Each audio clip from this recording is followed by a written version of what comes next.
this event, I said, absolutely, I'll come and host it.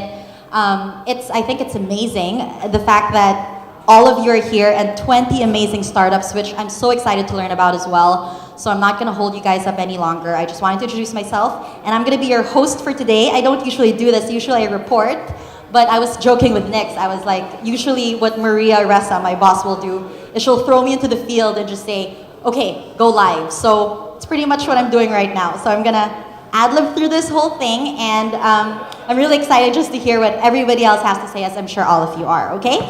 So let's get started. Obviously, this event would not be possible without sponsors, and you guys have amazing sponsors, Amazon and Delta. So I'm going to give Delta, because I understand Amazon isn't here, Delta a few minutes just to talk to you guys, okay? So let's give Michelle a round of applause.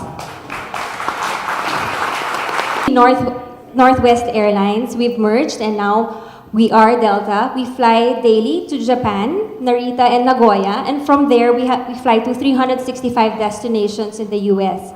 Our focus cities are New York, JFK, where Delta built its own terminal, Terminal 4. So I'd encourage you to try that route. And we do have full flatbed seats and economy comfort seats to offer you. And we've sponsored with EO Philippines today, and we have this special package wherein we're giving discount vouchers to all of you members. That's $300 off business class and $150 off economy class. And that's not all. We'll be status matching, meaning if you are a Cathay Pacific flyer or Philippine Airlines flyer, elite, we match your status. So if you're gold, we give you a gold card. If you're a platinum, we give you a platinum status. So you just have to sign up outside. We have a table set up there. And no questions asked, we do the status matching. So anyway, just we encourage you to try Delta. We're flying out of Terminal 3 already, just last August 1.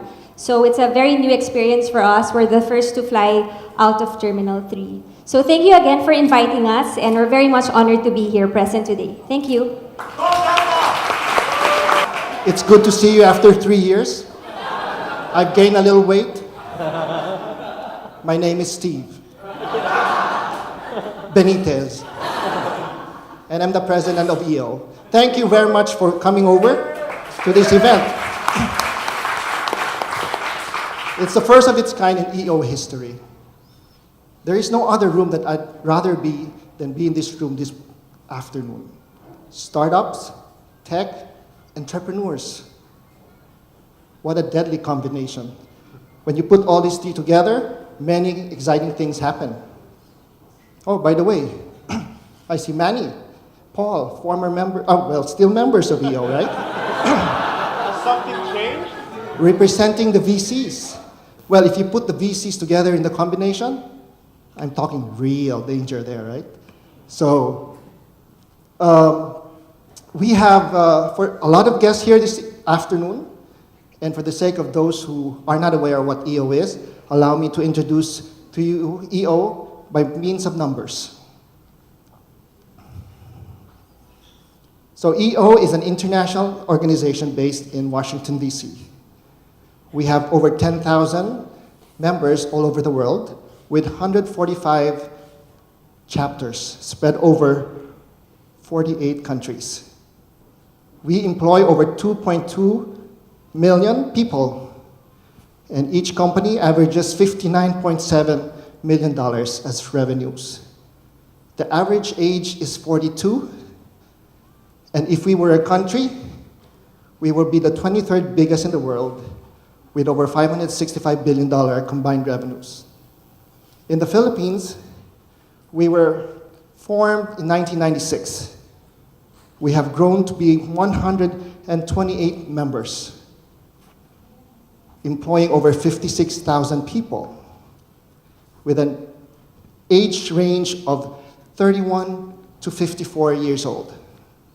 For those who want me to personify that, that would be Claudine Chan, all the way to Manny Ayala. I'm sorry, Manny. You're in front. You're in front.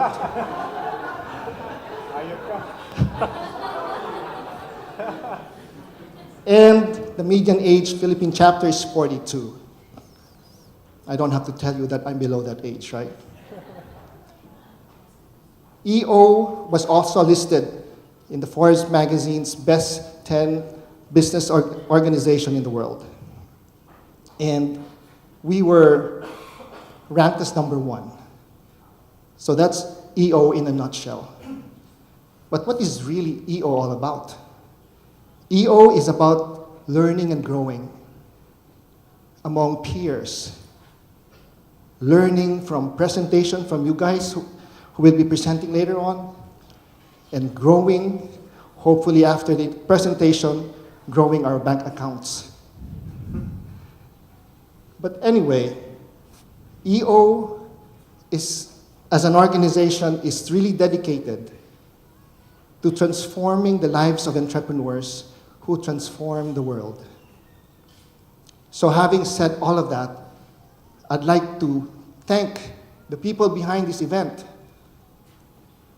Nix Nolledo, where are you, Nix?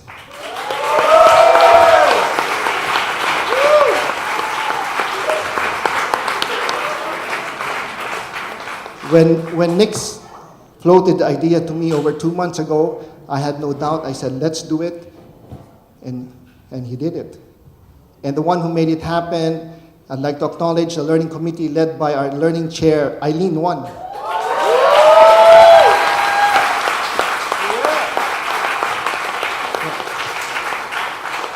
And the person who made sure that everything flowed smoothly today is our day chair, and her, in the name of Carla Campos.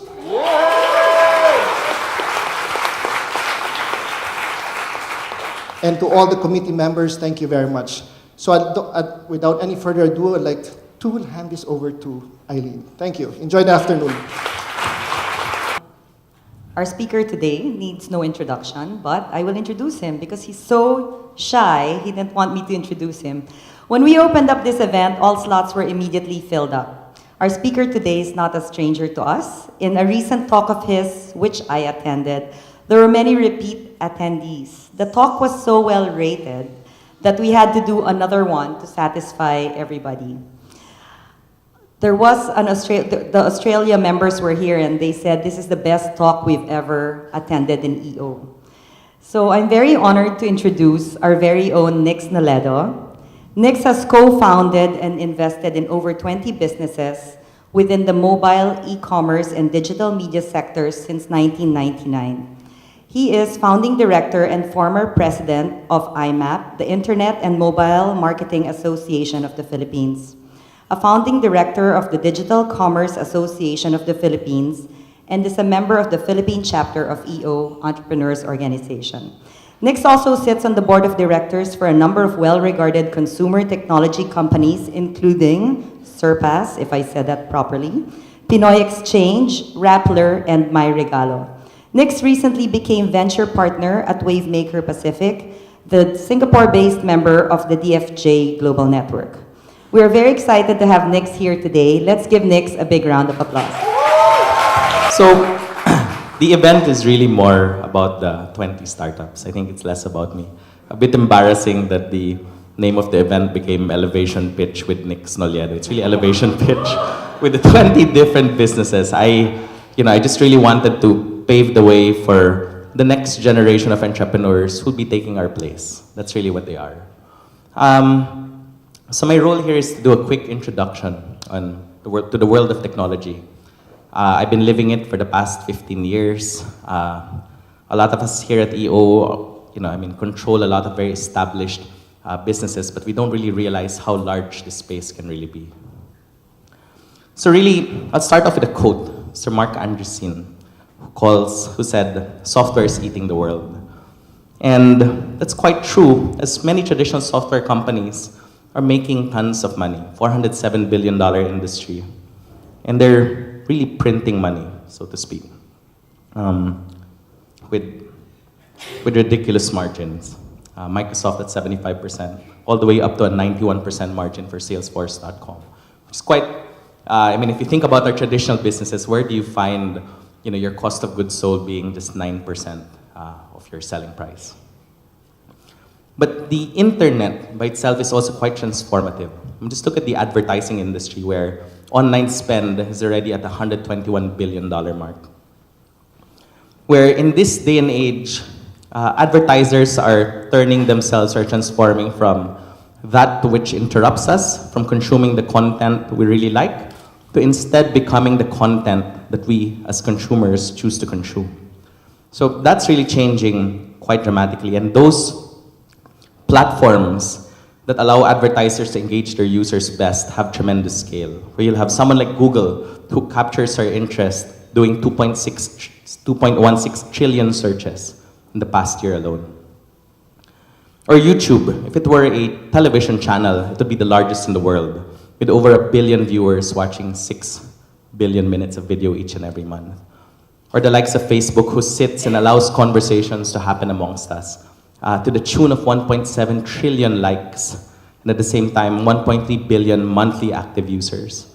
And that number keeps on growing month on month on month.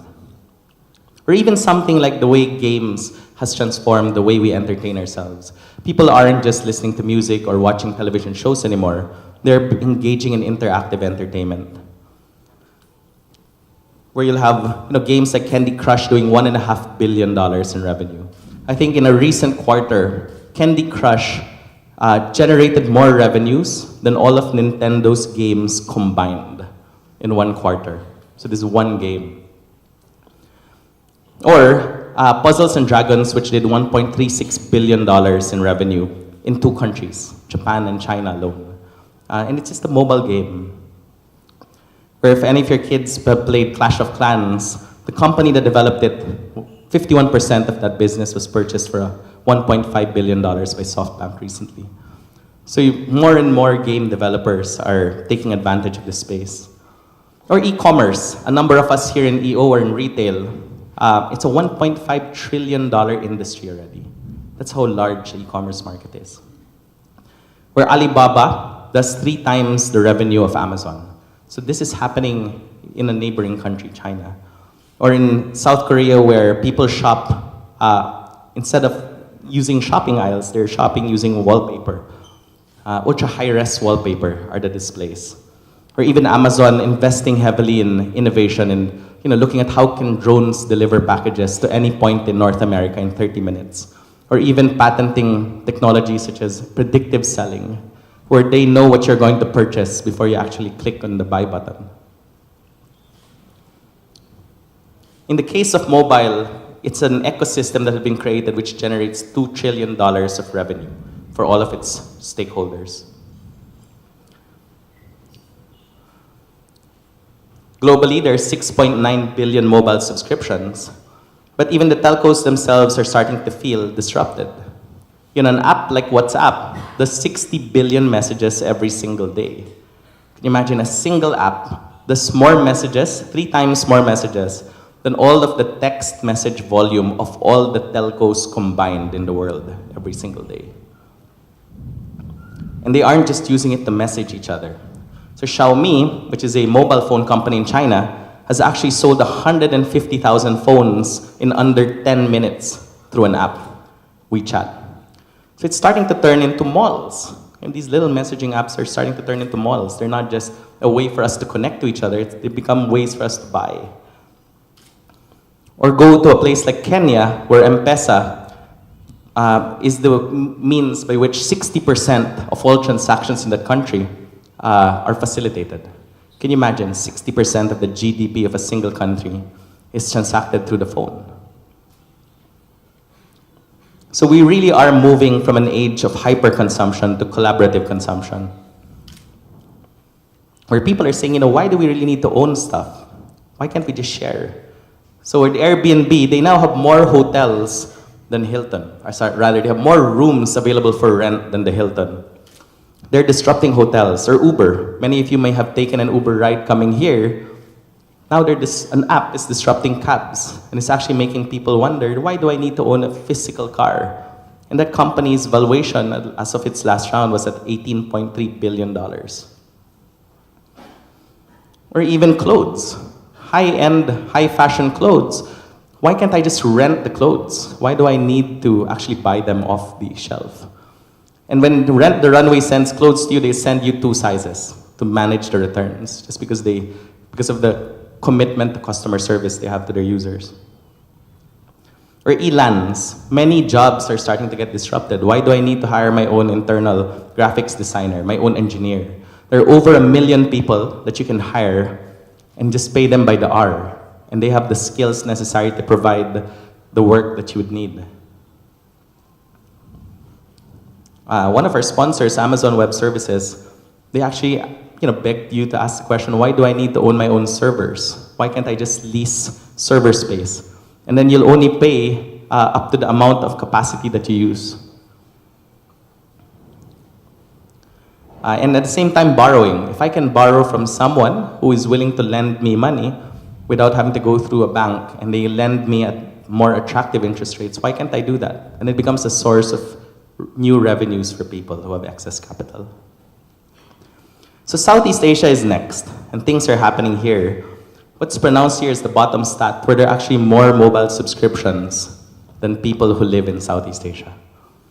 And as the cost of the handset, of a mobile handset, keeps on going down, you're going to have 500 million people with computers in their pockets, going around wherever they go. Can you imagine the opportunity there? And it's become a region for startups as well, where, for example, in Thailand, you have a company like e-commerce who seeks to transform logistics. And they've set up in Thailand, they've set up in Singapore, they've set up in Indonesia, and they've recently set up in the Philippines. And they're saying we're much better when it comes to e-commerce fulfillment than any traditional logistics company. Or the likes of Smooth, which has created a way for people to rent cars quite differently. They're more similar to Zipcars than they are to Uber. So you pay for membership, and then you can just find via an app where a Smooth car is available, and then you can just take the car and drive. If you go outside the Smooth zone, it will cut the engine power to make sure you stay within the vicinity.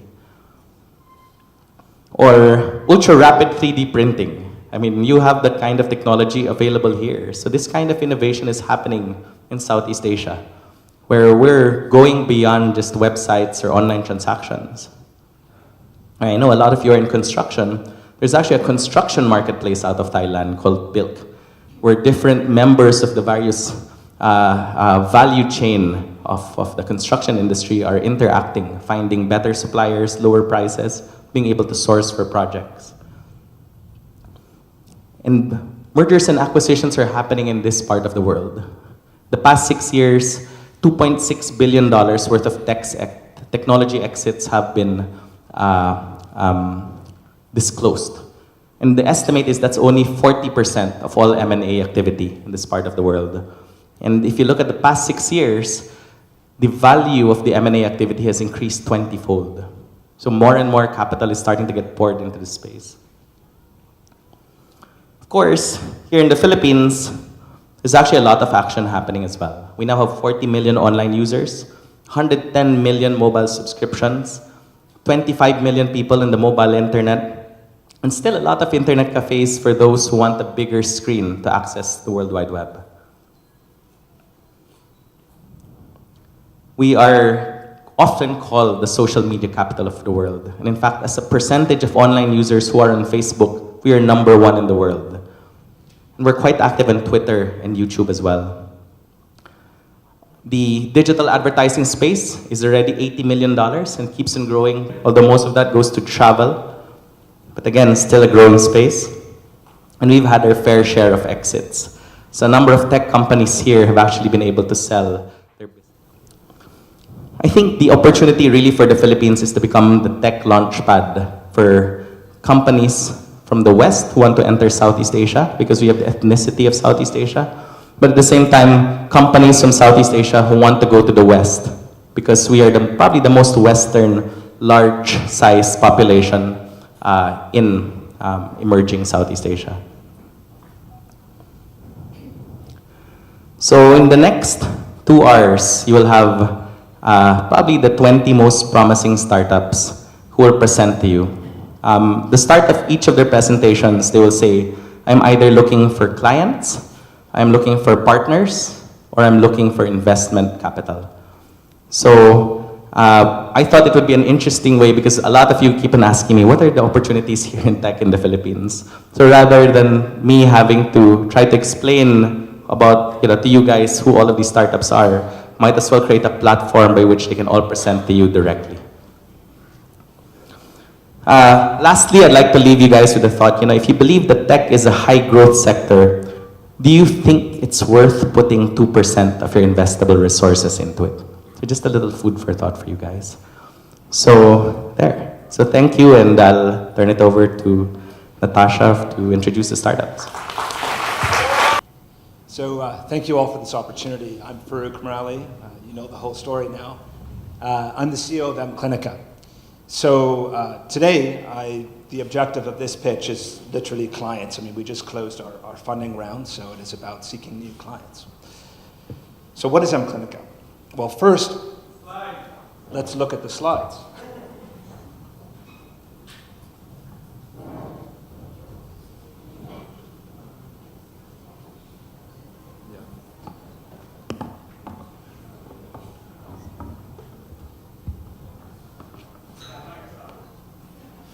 There you go.